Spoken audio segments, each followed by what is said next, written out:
I want to continue the conversation we've been having all week, reporting sexual assaults to police and the stigma surrounding this abuse.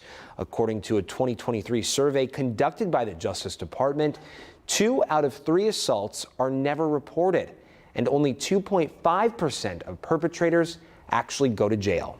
Several survivors shared their stories during a news conference following reports HPD suspended more than 4,000 cases due to a lack of personnel. Joining me now to discuss this matter is attorney and advocate Michelle Simpson-Teagle. Good morning, Michelle. Thank you so much for your time this morning. Good morning. So when you first heard about the handling, or we should say the inability to handle such cases, what were your original thoughts?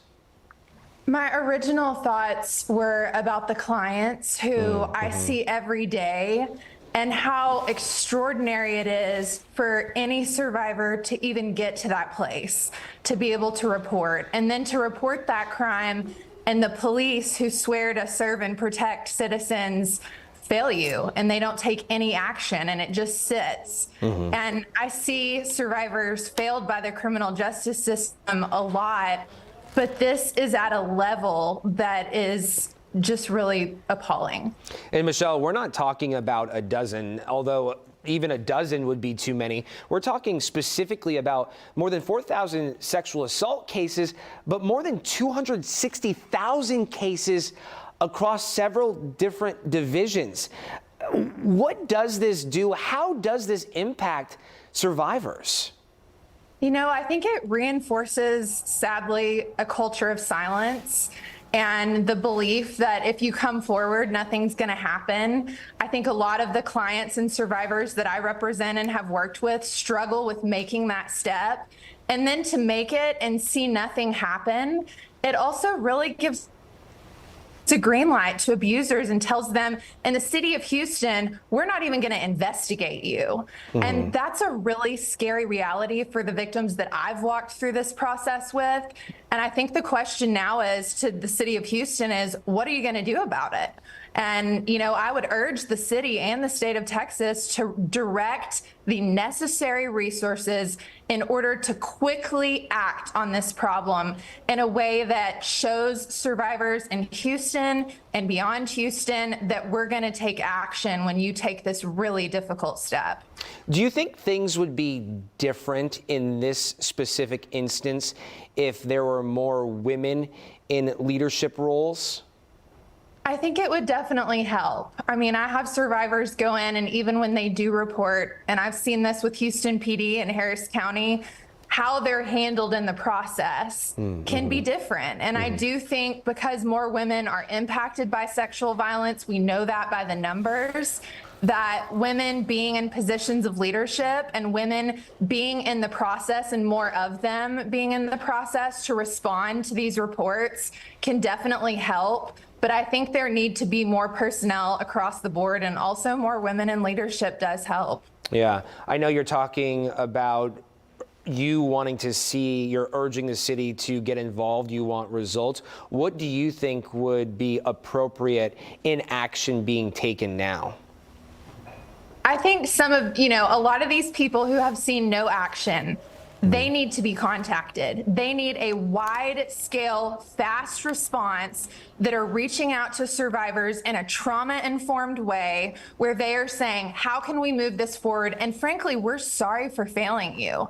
I think it's going to take more personnel. It's going to take probably some more training from what we're seeing, but it can be done with the people. And, the sad thing is some of these survivors who've come forward may be reticent to participate in the process because of what has happened.